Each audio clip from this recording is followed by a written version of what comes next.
एक तो हमारी ये बराबर हो जाएंगे। दूसरा, ये कोण देखो, अब दूसरा देखिए, अब इसमें देखिए, अब इसमें ये कोण देखो, ये कोण और ये कोण, ये दोनों कोण क्या कहलाते हैं, कैसे ये दो कोण, दोनों कोण कैसे कहलाते हैं? कोण A O B is equal to, ये भी कोण बराबर होते हैं, सी ओ बी। बताइए,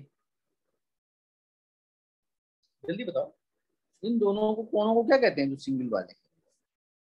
ये और ये तो आपको दो दो लाइन से मैंने दिखाया, बड़े वाले लाइन से, ये और ये एकांतर कोण हो गए। अब ये वाले कोण भी बराबर हैं, इन कोणों को हम क्या कहेंगे?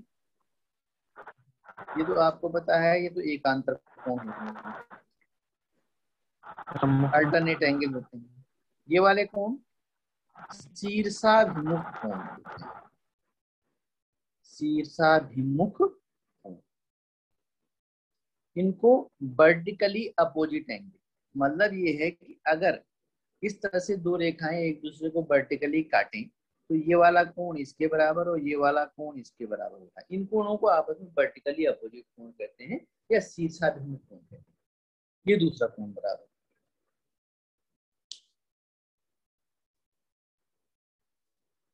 और दूसरी चीज, आप एक चीज देखिए इसमें, आप जब त्रिभुज के दो कोण देखो, ये कोण इसके बराबर, ये कोण इसके बराबर, तो इसका तीसरा कोण जो है ये वाला,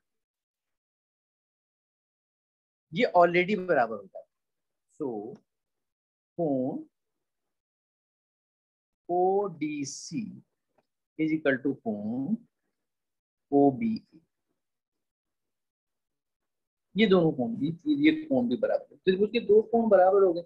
ये त्रिभुज के दो कोण दूसरे त्रिभुज के दो कोणों के बराबर हो गए, तीसरा कोण ऑलरेडी दोनों जगह बराबर है, ये वाला, है ना। इसका मतलब क्या है, जो त्रिभुज है, त्रिभुज ए ओ बी, ये समरूप त्रिभुज कितना, डी ओ सी,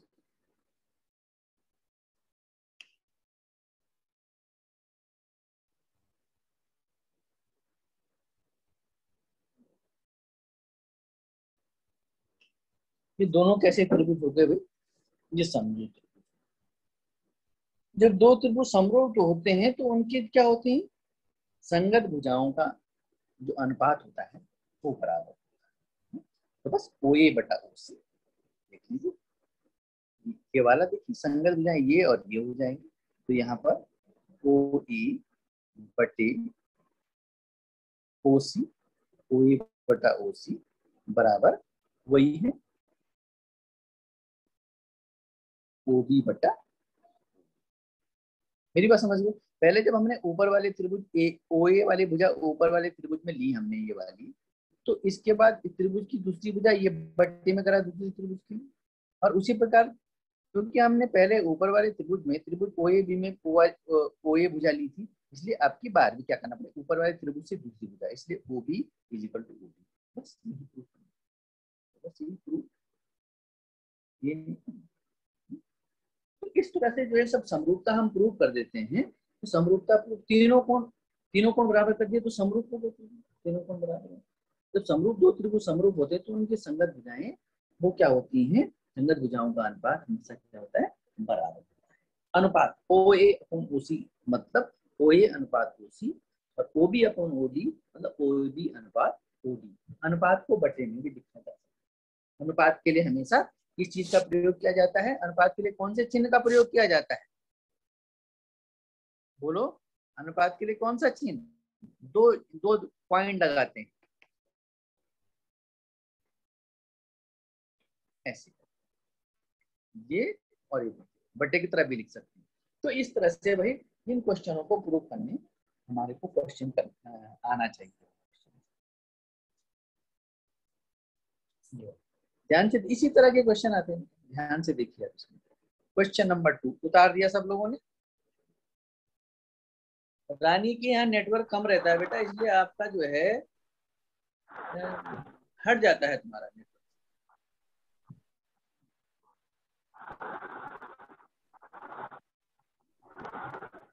तो जिस चीज का नेटवर्क न रहे तो वो कोई बात नहीं, वो यूट्यूब पर उसको देख ले, ज्वाइन करने का बीच बीच में डिस्टर्ब, ज्वाइन करने से डिस्टर्ब हो जाता है। यूट्यूब में आप उसको आज देख लें, लेकिन अटेंडेंस आपकी बहुत जरूरी है। क्लास पता नहीं कब तक होती है, लेकिन आपको ऐसे ही जो है ज्वाइन रहना है, नहीं तो आपकी अटेंडेंस शॉर्ट हो जाएगी। अब देखिए अगला क्वेश्चन।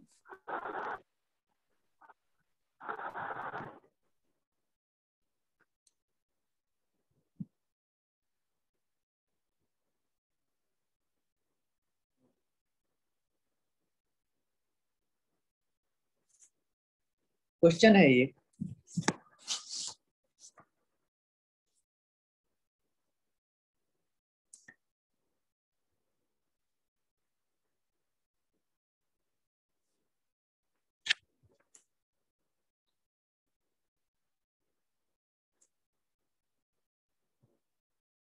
अब एक चीज देखिए,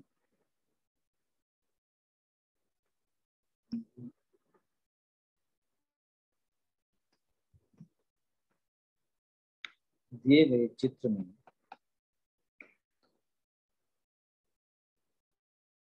यदि त्रिभुज EBE, अब देखिए यहाँ पर ये नया चिन्ह का प्रयोग किया गया है, आपको इसकी जानकारी होगी तो दिखाइए।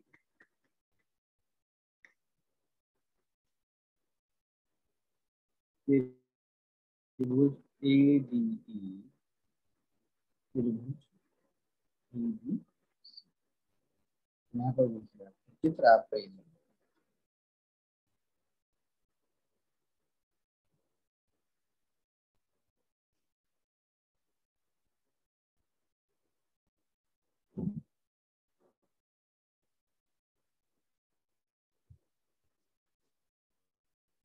अब यहाँ पर देखिए आपको एक चित्र दिया हुआ है, इस चित्र में कह रहा है कि ABE, देखिए इस चिन्ह इसका हल देखिए, देखिए इसका मतलब क्या होता है,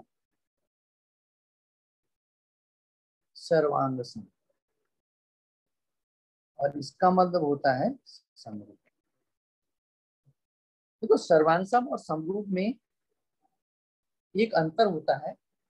सर्वांग का मतलब होता है कि सारा का सारा अंग, अगर उस एक त्रिभुज को, एक त्रिभुज अगर दूसरे त्रिभुज के सर्वांग होता है, तो आप यदि उस त्रिभुज को दूसरे त्रिभुज के ऊपर रख देंगे तो पूरे रूप से उसको ढक लेगा, पूरे रूप से उसको ढक लेगा।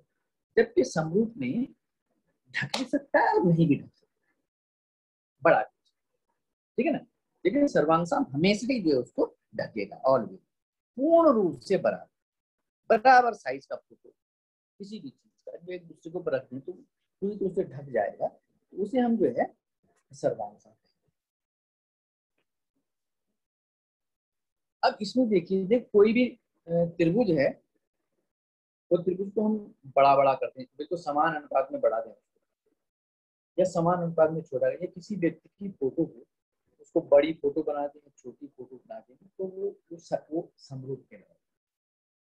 लेकिन जब ऐसी फोटो बनेगी कि दोनों को दोनों बराबर बनना है, तो वहां पर दोनों को दोनों समरूप ही हो जाएंगे या समान, ठीक है ना। समरूप और सर्वांग, समरूप बराबर भी, बराबर भी हो सकता है, बराबर से छोटे बड़े भी हो सकते हैं, लेकिन सर्वांग बिल्कुल समान होता है, एक दूसरे को बैठा लेता है।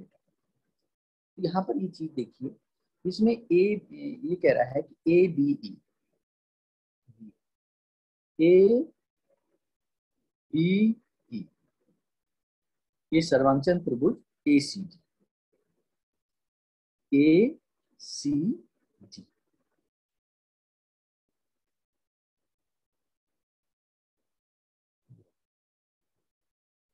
देखो ये वाला और दोनों त्रिभुज ये सर्वांचल, सर्वांसम होंगे तो इनके पूरे ही अंग सारे के सारे बराबर, सारे कोण बराबर, सारी भुजाएं बराबर, क्योंकि तो एक दूसरे को भी उसको ढकना, ये इस तरह से हो जाए। अब इसमें देखिए जब जो है जब यहाँ पर ए बी ई सर्वांशम त्रिभुज ए सी डी, और हमको हमको प्रूव करना है ए डी ई समरूप है। हमको क्या प्रूव करना है?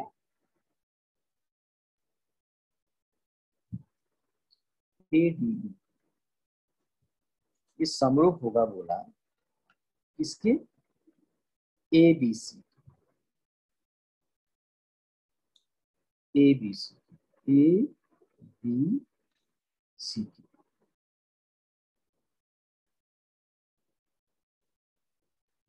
समरूप की बात कर रहे हैं, समरूप समझिए, समरूप को बड़ा हो गया समरूप। अब समरूप के लिए तो कंडीशन होती, समरूप के लिए कंडीशन वो होती है कि उसकी ये तो तीनों कोण बराबर हो जाएंगे, ये तो वो जो है उसकी संगत भुजाएं समानुपात में होंगी। छोटा छोटा रहता है ए डी ई और ए बी सी, तो दोनों समरूप है, ये हमको प्रूव करना है। जबकि हमको जो सर्वांग में ए डी ई और A D A C D ये दोनों के दोनों हमको समझ, हमको देखो क्या दिया हुआ है, हमको दे रखा है यहाँ पे कि देखिए अब इसको ये बात, फिर हम थोड़ा सा इसको तोड़ दें, ये हो गया ए बी, ये है सर्वांशम, और दूसरा ये वाला यहाँ पर से इसको हम आगे बढ़ा दें,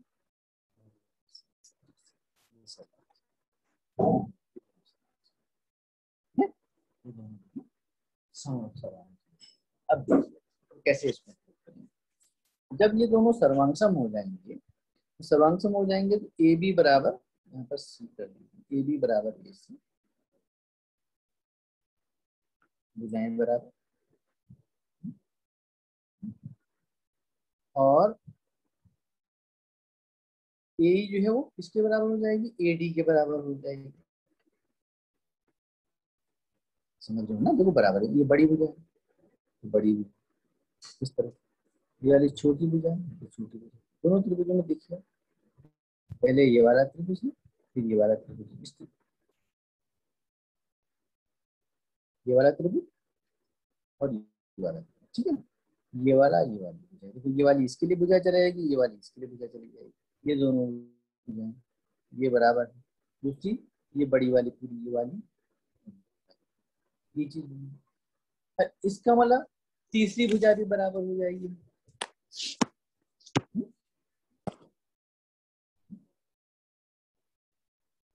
अब हमें ए डी ई और ए बी सी में देखिए, ये दोनों निकालना है। अब इसमें देखिए ए डी ई एवं त्रिभुज ए डी एवं त्रिभुज ए B C,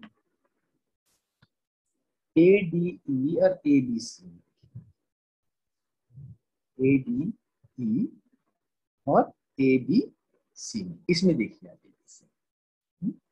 A B is equal to A सी,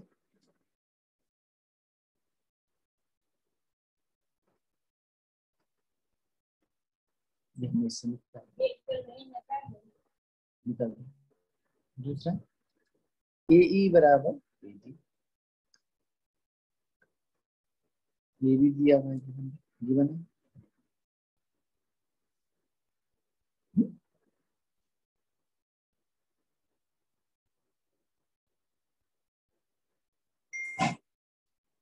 ए ई बराबर ए डी, ए बी बराबर ए सी, ए बी बराबर ए सी, और ए ई बराबर ए डी, ये आपको दिया है, गिवन है। तो अगर हम ऐसा करें, दोनों तरफ इसको ऐसे कर दें, ए बी बटे ऐसे कर दें, देखो ये दूसरे ए बी बटे ए बी बटा, इसको अगर हम करें ए बी बटा ए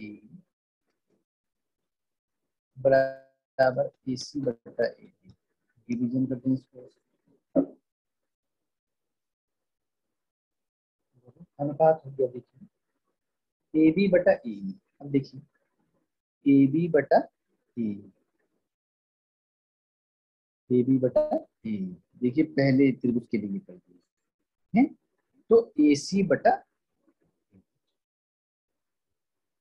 ए सी बटा ए डी समान, ये ऐसे कर दें। या अगर हम इसमें ऐसे ले लें, इसको हम ऐसे भी कर सकते हैं, ए डी बटा ए ई बटा ए डी,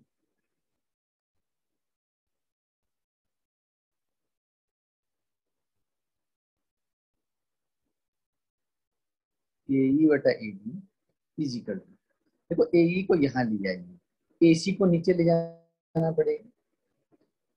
अभी देखिए समान समान, ए ई बटा ए डी, ए ई बटा, देखो पहले त्रिभुज के लिए ये वाला ए ई बटा, इन पहले त्रिभुज के लिए इसका इसका दूसरी उससे अनुपात निकालना है। इस त्रिभुज का ए ई बट्टे ए ई बट्टे,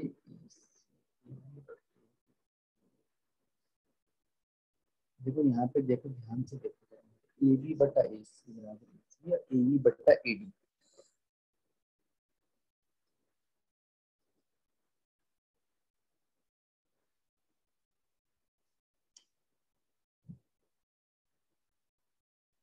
तो सही करा हमने, ए बी बटा ए ई या ए सी बटा ए डी। तो देखो इनमें क्या होगा कि अगर देखो ये दोनों समरूप त्रिभुज कैसे होंगे, यदि हम, ये कौन सा त्रिभुज है, ये वाला, इतना और ये पूरा, इस पूरे त्रिभुज में और इस बड़े त्रिभुज में, तो अगर ए ई बटा ए सी हो जाए और ए डी बटा ए बी हो जाए, तो भुजाओं का समान भुजाओं का ए ई बटे, इस छोटे त्रिभुज के लिए देखिए ए ई बटे ई सी कर दिए, तो ए ई बटा ई सी या ए डी बटा डी बी, ये बन सकता है। बोलिए, ये कैसे बनेगा, ए ई बटे ए सी, ए ई बटा ए सी बन सकता है ना, ए ई बटा ए सी कैसे बनेगा, इसको उल्टा कर दें अगर, इसको देखो इस इक्वेशन को, ये पहला है, दूसरा इक्वेशन, पहले इक्वेशन को हम क्या कर रहे हैं यहाँ पर ध्यान से देखिए, ए सी बराबर ए बी, इसको जरा यहाँ पे चेंज करें। अब इन दोनों के बीच में रिलेशन देखिए कितना हो जाएगा, ए ई बटा ए सी डिवाइड करें ए ई बटा ए सी इक्वल टू ए डी बटा बी, ए डी बटा कितना हो जाएगा, ए डी बटा ए बी, इससे नहीं बनना था, ए ई बटा ए सी नहीं बनना था, ए सी इससे नहीं बनना था, तो उसको उल्टा करना पड़ेगा। तो ये देखिए आपने, अब इसमें देखो छोटे त्रिभुज, इस त्रिभुज में देखो ए ई बटा ए सी, पहले छोटे त्रिभुज की हमने एक भुजा ली, ये इसका अनुपात किसमें, दूसरे त्रिभुज की दूसरी भुजा ली, दूसरी त्रिभुज की भुजा ए सी। इसी प्रकार से इसमें छोटे त्रिभुज में ए डी, और यहाँ पे अगर इसको टर्न इस तरह से हम लोग करें, इसको काट थोड़ा बदल दें, इसको देखो दो त्रिभुज समझो, यहाँ पे ध्यान से समझो, और ए के बड़ा सा ए डी, और यहाँ पर ए डी सी। अब ये समरूप कैसे होंगे, ये दिस बटा दिस, त्रिभुज की इस भुजा का इस भुजा से अनुपात, और इस त्रिभुज की इस भुजा से इस भुजा से अनुपात, ये दोनों क्या हो जाएंगे आपस में, यदि बराबर हो जाएंगे तो समरूप त्रिभुज जाएगा। तो वही चीज हमने यहाँ पे करी, इस त्रिभुज में छोटे छोटे टुकड़ों में ए ई बटा ए सी और ए डी बटा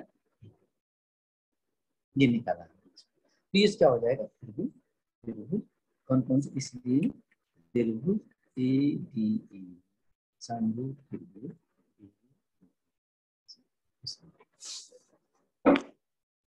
तो यहाँ पर अब इसको हटा दें, इसको न लिखें,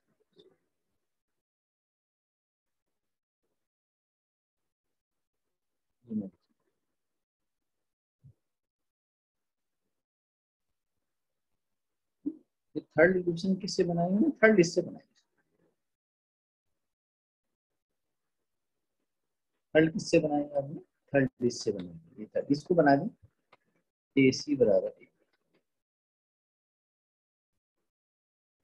ये इसके बराबर है। इसको फर्स्ट इसको बनाते हैं।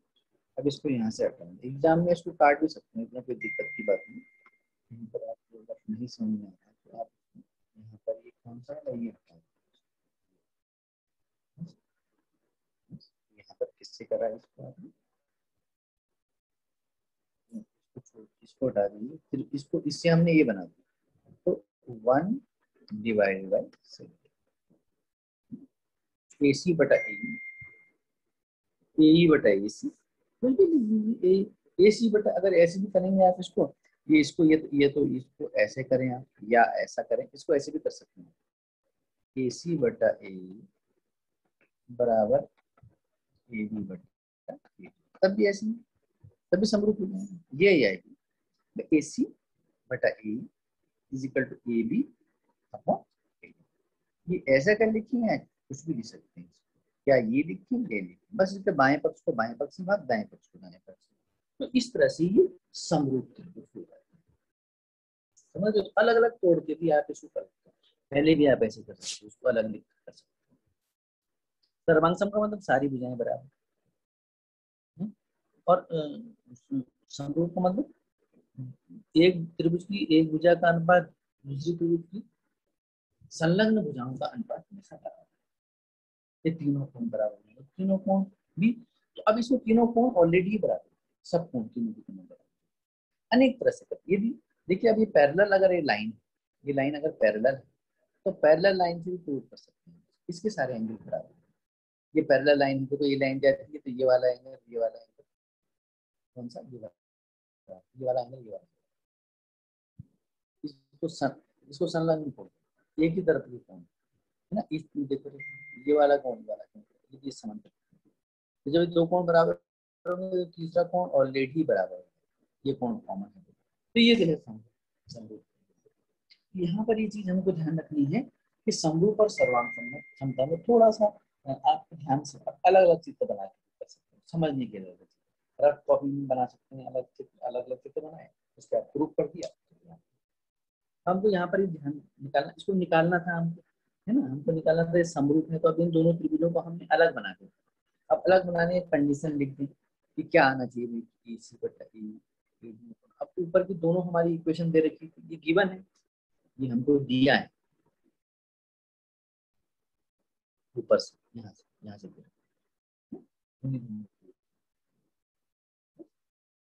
तो इस तरह से भी इन प्रश्नों को सॉल्व किया जाता है।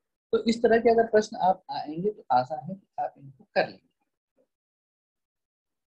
ठीक है ना, मतलब ज्यादा इसमें नहीं करवाना है।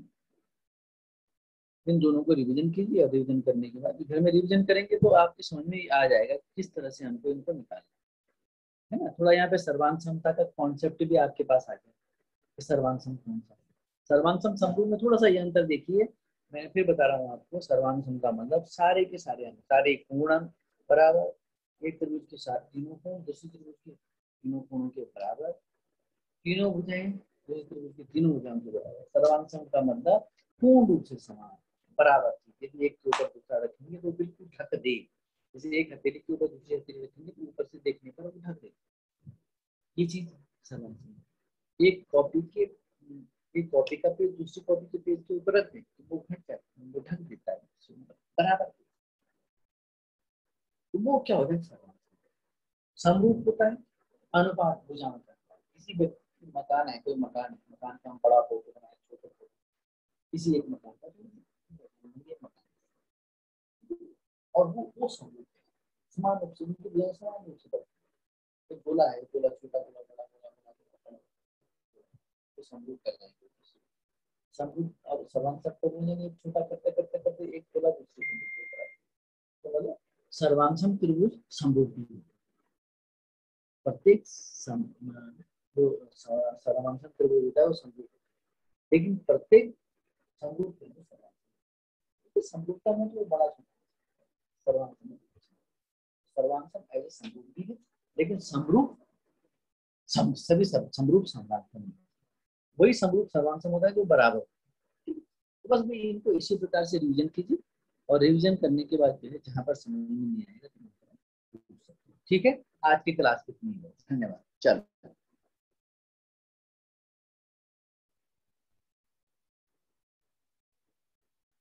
ठीक है। Yes sir.